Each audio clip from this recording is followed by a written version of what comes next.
his friends were killed on the Ewenguno, the Kurarai River. So we made a trek, and we walked, and then we got in dugout canoes, and we went down the river, and we came to this little piece of sand that for us was very special. And I remember standing there and thinking, this is the place, this is the last place where my dad was alive. And it was like sacred ground for me. I felt like I was 5 again, and I was there, and I was wondering how it happened. And it wasn't until after Kimo and Dewey had baptized the 4 of us young people, and we were out, and Kimo was praying. It wasn't until then that I realized that these 2 men that had just baptized me were the same men who had killed my dad at this very same place. It's the later chapter.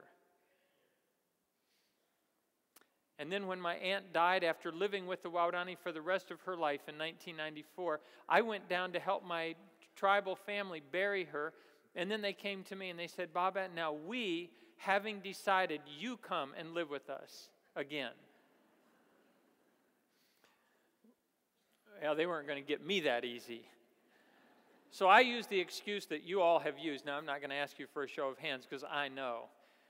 I used the God excuse. I said, people, speaking to God, if He sees it well, then I'll come. And I thought, I got you there, because how will you know what God says to me? But I had underestimated my tribal grandmother. She looked at the people and she said, people, already having spoken to God, I know He sees it well. So then I played my trump card. I said, people, if Wangungi and Onginkamo both see it well, if God and my wife Jenny, Onginkamo, if they both see it well, then surely then I will come. And I knew I had them because they couldn't speak to Jenny. She doesn't speak their talk. But you know what? Faith isn't a complex thing. Understanding God's carvings is something that is so basic that anybody can understand it. My tribal grandmother, who can't read and write a single number or a single letter, she turned to the people and she said, people, Onginkamo being a God follower, if God sees it well, how can Onginkamo not see it well? And she said, He'll come. And we did. But when we got out there, I said, people, suddenly I had gone out of my comfort zone. I had spent 20 years up here in North America trying to figure out how you guys do life. And I had learned the plan thing. How to, the 1-year plan, the 5-year plans. Plans up here are next to godliness, really. Do you know anybody that doesn't have a plan? No, because they wouldn't admit it to you. Because you'd certainly think they were a little bit off. But you know what? I got out there to the middle of the jungles. I didn't have a clue. I didn't want to go, not because I don't love the jungles, but because my tribal family had become dependent and their culture was coming apart. And I didn't want to be a part of that. I didn't even want to be close enough to see it happen. It was painful to me. So when I got down there, I didn't have a plan. And I said, people, what do you say I should do? And nobody wanted to tell me, because in their tribe, no adult tells another adult what to do. And I said, you know what the Jesus book says? It says that the Ne'anga have to tell the people what to do. The elders, they're the ones who tell the other people what to do. And I said, I'm not a Ne'anga here, I'm a Nenkaka. I'm a doer one. You are the elder ones. Which one of you are going to tell me what you want me to do? And finally, the 2 men who had baptized me, and it took a while because they didn't know that they were elders anymore. And I said, you're the ones who took me up Anigi. That's what the elder ones do. Aren't you elders now? And they said, why Inyanamai? We don't know. And I said, why don't you know? And they said, Baba, the foreigners, they do the elder thing now. People from outside had been coming and doing what the Waorani should have been doing for themselves. And so they didn't know anymore. When I finally convinced them, you are the elder ones, you telling me I will do what you say. They said, okay, this is what we say.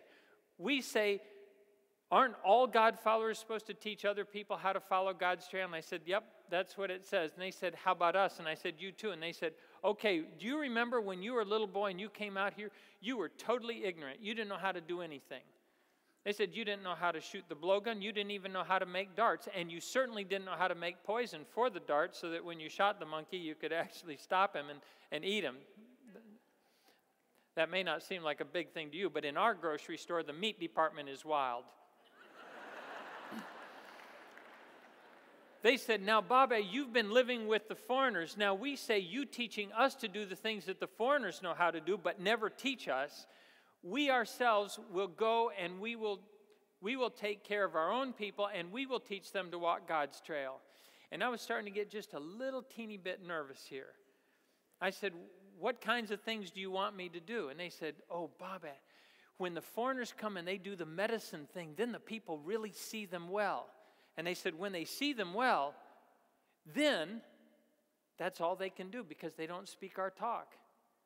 They said, but when you teach us to do the medicine thing, oh, and when you teach us to do the tooth thing, they said, when the people's teeth hurt and the foreigners come every once in a while and fix their teeth, oh, they said they see them so well, but all they can do is fix their meat. They said, but when you teach us to do that, and the people see us well, then we will tell them how God can clean their hearts so that they can live forever. And that made a lot of sense, and I started getting kind of excited about that until I remembered that I didn't know how to do the medicine thing or the tooth thing. On the tooth thing, I came up and took 2 semesters of dental school so I could go back, one on Saturday and one on Friday. And then I taught them how to do it. But you know what else they wanted to do? They said, Baba, we want you to teach us how to do the Ebo thing, the would-be thing. They said, when your father came, he went fast from place to place in the would-be. It's a big jungle bee that sounds like an airplane when it flies. And they said, and when you came, now you came in a would-be, and you can go fast from place to place. And now when you show us how to do the would-be thing, then we will go fast from place to place, teaching our people, taking care of their felt needs, and teaching them how God can fix their hearts so they can live forever. They wanted to go from the Stone Age to the Space Age in one jump. And I didn't think it could be done. But I'd already made the mistake of telling him, you're the elder ones, I'm the doer one. You tell me what to do and I'll do it. And you know what? God made a way. If those of you who saw the movie remember the scene where Nankiwi, one of the Waorani warriors, and 2 women came to the beach, and he wanted to go for a ride in the plane. He tried to explain that to the airplane and then realized that the plane was inanimate, so he tried to explain it to my dad. My dad didn't understand, so finally he just went over and got in the plane.